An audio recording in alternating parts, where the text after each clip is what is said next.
Translation: O Krishna, O friend of Arjuna, O chief among the descendants of Vishnu, you are the destroyer of those political parties which are disturbing elements on this earth.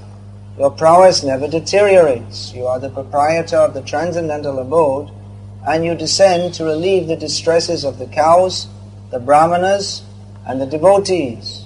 You possess all mystic powers, and you are the preceptor of the entire universe. You are the Almighty God, and I offer you my respectful obeisances. Here, the Supreme Personality of Godhead, Krishna, is addressed with many descriptive names by Srimati Kuntidevi. Шримати Кунтидеви обращается к Шри Кришне разными именами, которые ярко описывают его. Kuntidevi is fully aware of Krishna's opulences. Кунтидеви полностью осознает богатство Кришны. But at the same time, her feelings for Krishna are rich with loving affection. В то же время ее чувства к Кришне полны любовной привязанности к нему. Now, the first name she addresses Krishna by is Sri Krishna. Первое имя, которое она обращается к нему, это Шри Кришна. O Krishna, you are full of all opulences. О Кришна, ты полон всяких богатств, Who are respectable. которые необходимо почитать. Then the next name she addresses him by is Krishna Sakha. Следующее имя, она обращается к нему как Кришна Сакхи. So Krishna Sakha means what? Sakha means, what is the meaning of this? Кришна Сакха что обозначает? Что обозначает Сакха? Sakha means friend. Друг. So this is friend of Krishna. So what does this mean?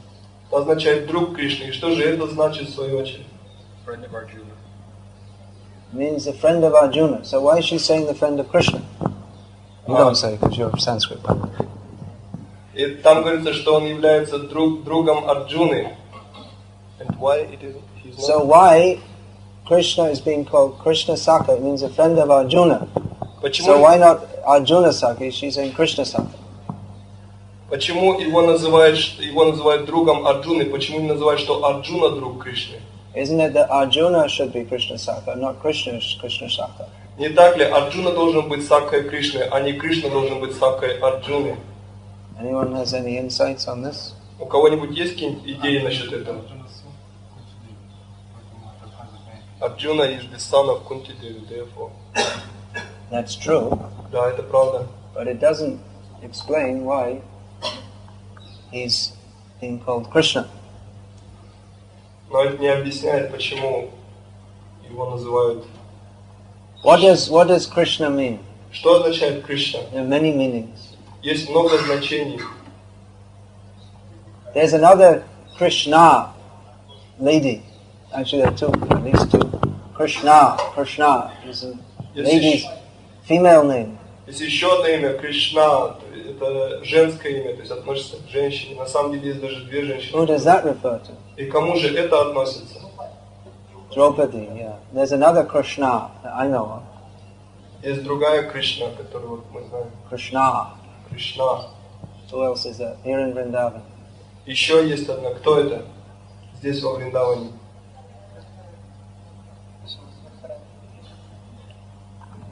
Could be right, but Да, specifically могла быть. Kalindi, Yamuna. So why this Krishna? Why this name is being given? Krishna, blackish. Да, Yes. темноватый, черный. You must have seen Yamuna, blackish color. That's not because of the pollution. That is her natural color. Just like the Ganga is naturally somewhat brownish. In the Himalayas, not so much, but as she comes down, and she becomes somewhat brownish.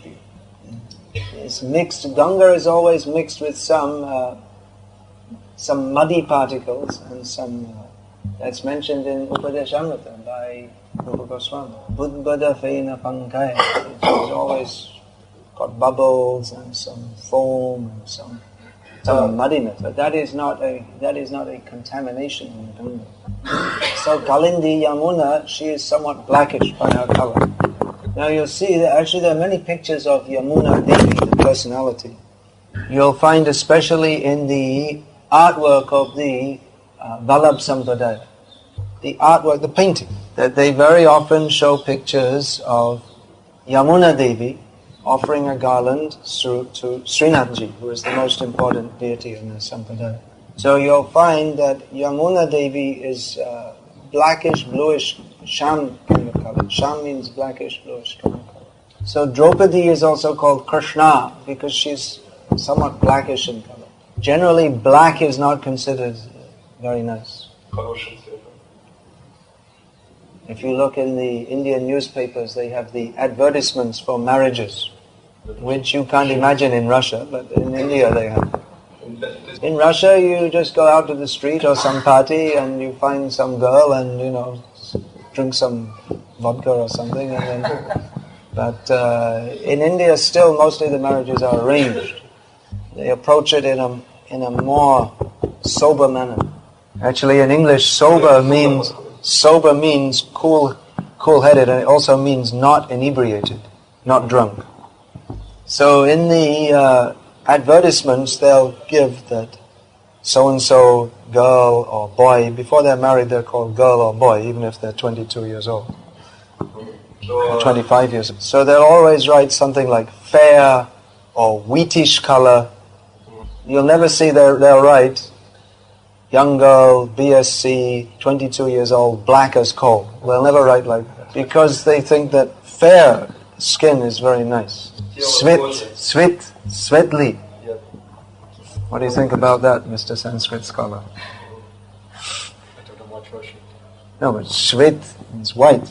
Oh. So fair. Shvet, like Shvet. Yeah. Oh. Svet in Russian means just light. Light color. In Sanskrit, Shvet. Yeah, they must know. So that fair is considered very nice, but then Krishna is black. He's known as Shama Sundar. So he's blackish but extremely beautiful. So Arjuna is also somewhat blackish in bodily color. Therefore Krishna is called Krishna Sakha. He's the friend of Arjuna. Now, Krishna is black, Arjuna is somewhat black. But we never find in the descriptions in Shastra that there is some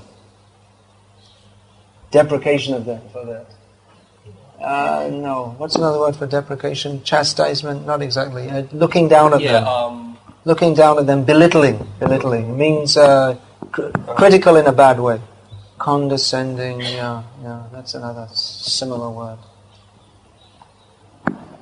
So this is very prominent in the modern age. I don't think maybe not so much in Russia. Maybe not so much. Definitely the Russians think themselves superior to the Kazakhs and everyone else.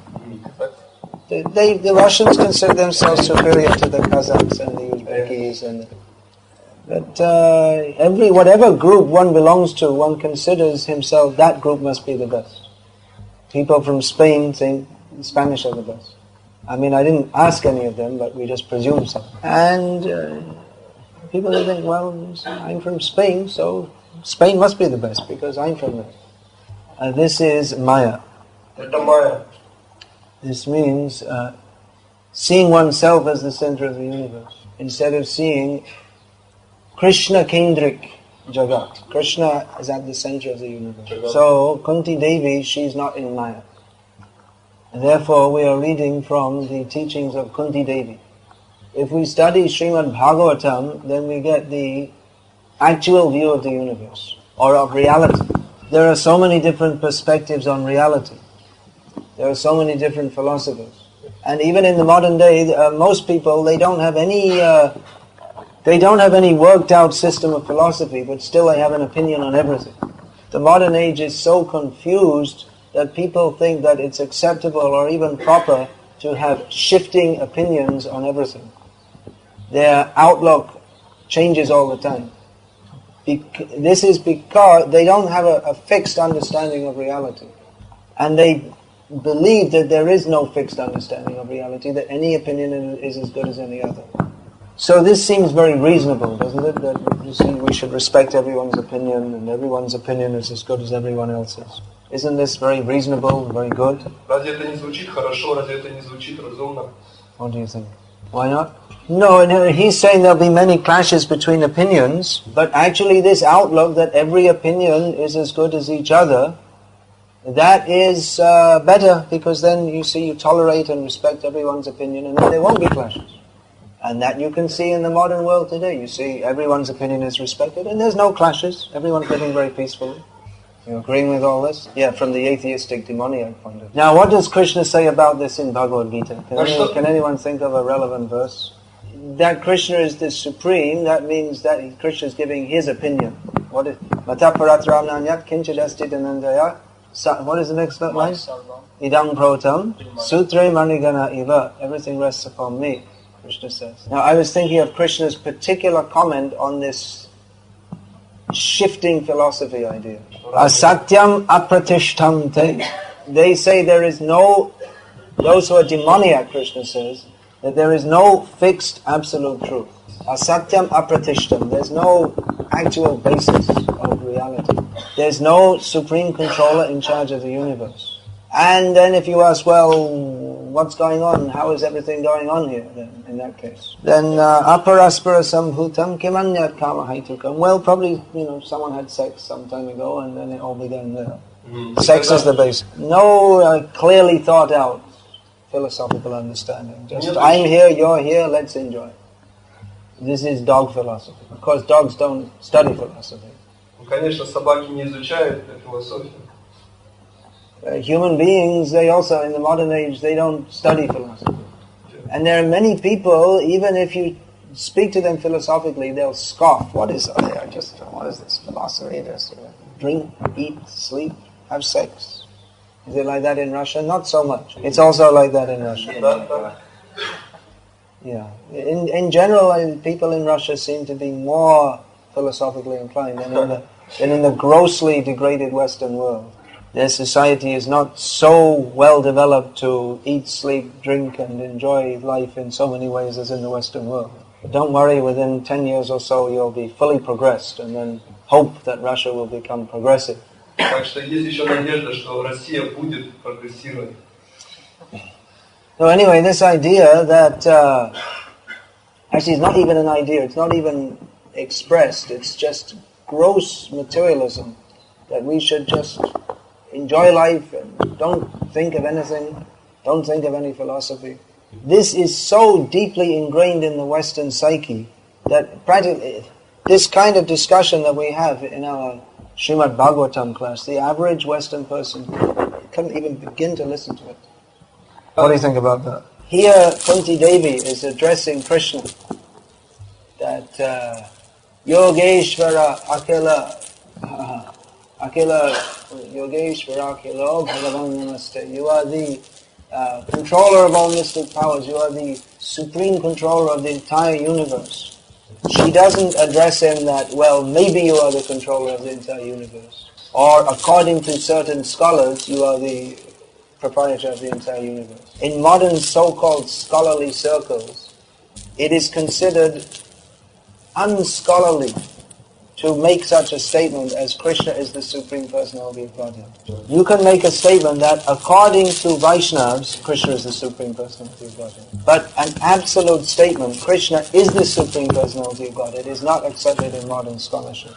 By scholarship we mean atheistic demoniac scholarship, which is dominating the world at the present time.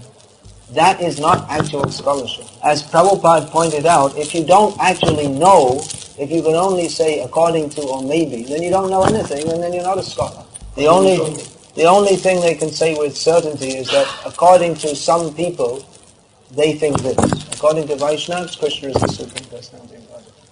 But they don't accept any statement as absolute because they consider, well, in future maybe we'll discover something else and then that will what's the word for that? That will relegate what we know now to previous knowledge. It will override, yes. And then, so we can't say anything absolute. They don't accept any absolute principle. Theoretically they don't accept. Although in practical life they have to accept so many things as certain. If you doubt everything, you can't even take one step forward. I'm literally moving. When I say step, I mean moving with your feet. If you doubt everything, then you may think if I put my foot down, it may just sink through the earth. If you doubt everything, then you can't even eat. You might think, well, actually this food is poison. But in their practical life, they accept so many things without doubting. But then when it comes to anything abstract, then they can't accept that there is an absolute pattern within the universe. So Srila Prabhupada wanted our devotees to preach to scholars. But at the same time, we should be very, very careful not to get caught in their scholarly mysticism. It means they're in mist. They're in the mist. They don't know what's going on at all. They're in illusion. They can't. So their outlook is that so many people say this is the truth. So we don't accept any of them. We accept that all of them could be right, but we don't accept any of them as being actually right. And actually, the basis of their so-called scholarly approach is atheistic anthropology, coming from evolutionism, because they're convinced, even though there's no evidence, but they subscribe to the worldview that man descended from monkeys and so on, and that gradually, as man's brains developed from monkeys, they invented all these concepts such as God, and invented social customs and so many things. So actually it's very, very difficult to even begin to talk to such people. Their outlook on reality is so totally different to that of devotees.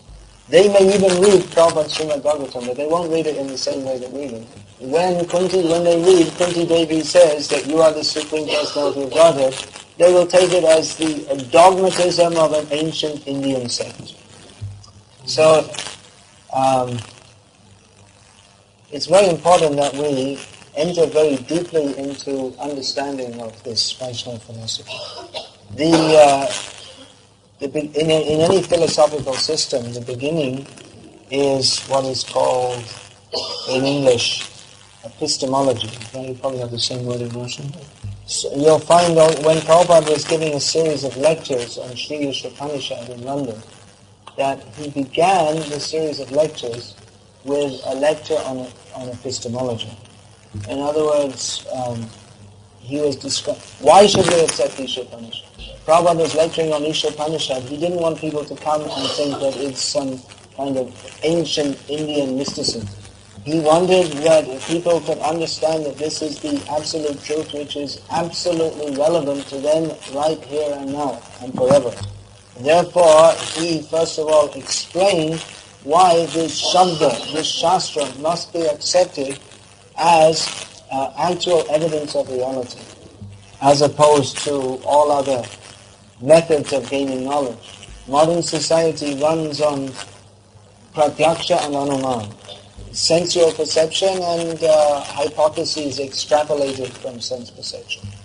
But without the authority of Shabda, pratyaksha and anuman can only take us round and round in this material world. Now, if we're fixed in this understanding, then we can know that whatever anyone may say, never mind he's got a PhD or whatever, but if what he says doesn't correspond to Shabda, then it's simply mental speculation and is useless and meaningless. Now, it may be that sometimes various philosophers of this world say something which is meaningful and useful. That you'll find Prabhupada sometimes quoting Shakespeare, and he quoted this one English poet that God made the country and man made the town. William Cowper, some poet. I can't remember. Cowper, I think his name is. William Cowper, the town, the city, yeah.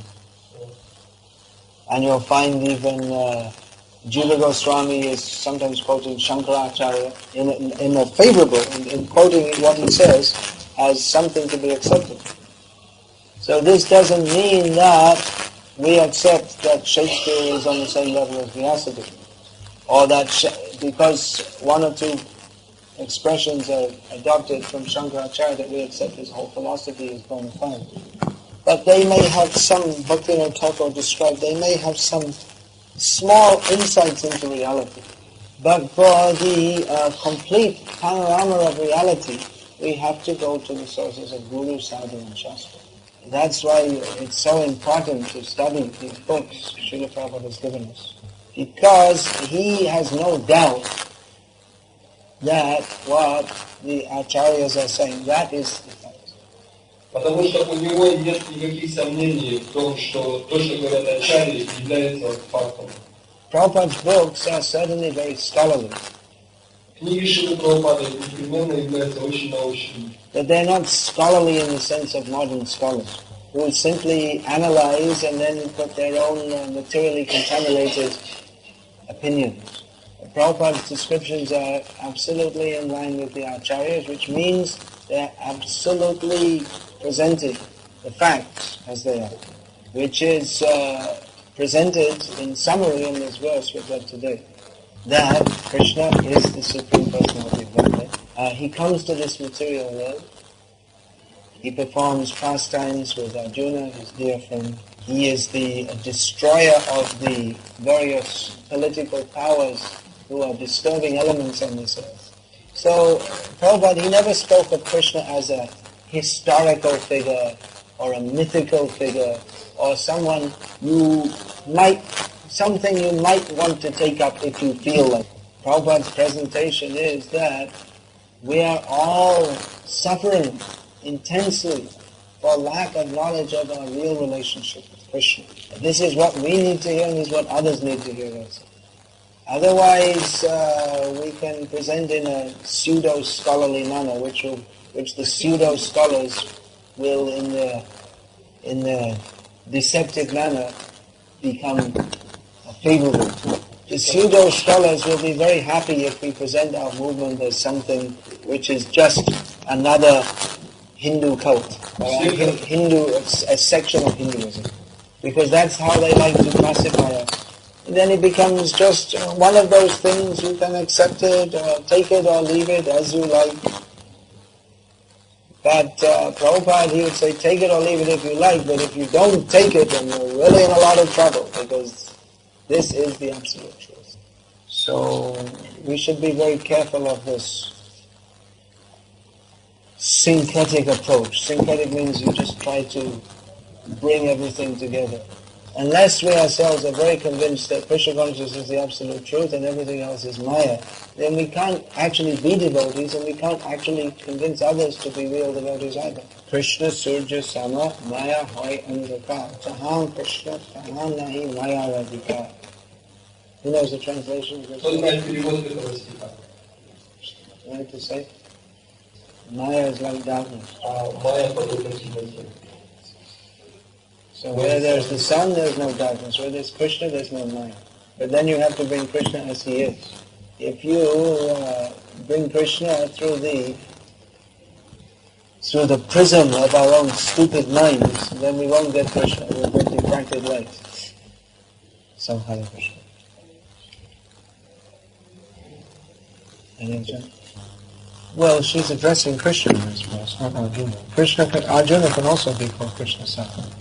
Somewhere in Bhagavatam you'll find the word Krishna, the two Krishnas, referring to Krishna and Arjuna. Then elsewhere you'll find Madhavo, the two Madhavas, it's Krishna and Balaram. So she's addressing Krishna.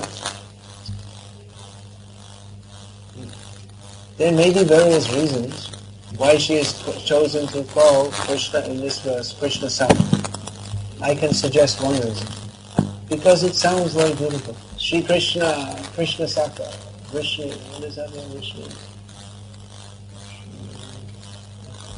So it's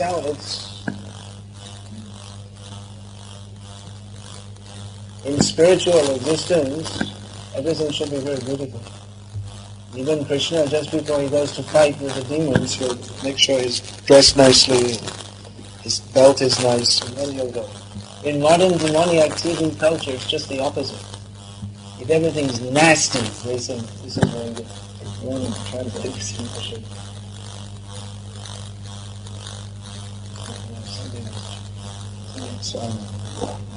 Eat lead. Eat lead, scum face. This is eat. One man says to another, this is TV culture. Eat lead, scum face. So eat lead means take a bullet inside your body. And scum face, scum means like dirt. So it's like eat it. Anyway, how to translate? But it's just the lowest of the low, nasty. And they consider this is entertainment. This is not only uncultured, it's anti-culture. So in Krishna consciousness, everything is very beautiful and very nice. Even speaking, how the great devotees there referring to Krishna is very beautiful. You find in Sanskrit and Bengali especially so many beautiful poems and prayers. Even the sound is very beautiful, isn't it? When you hear this, the prayers being chanted in Sanskrit, even if you can't understand, just the very sound is beautiful, isn't it? Shri Krishna, Krishna Sakha, Vishnu, Vishnu Bhava, beautiful. Rajanya Vamsha, Dahana, Vakavaka, Govinda, Vijaya, Srimati, Haravatara, Yogesh, Bhagavanda Namaste. It's just, the very sound is very beautiful. Announcement. Okay, so I have an announcement. I have another announcement. Announcement is this class is finished. Hare Krishna.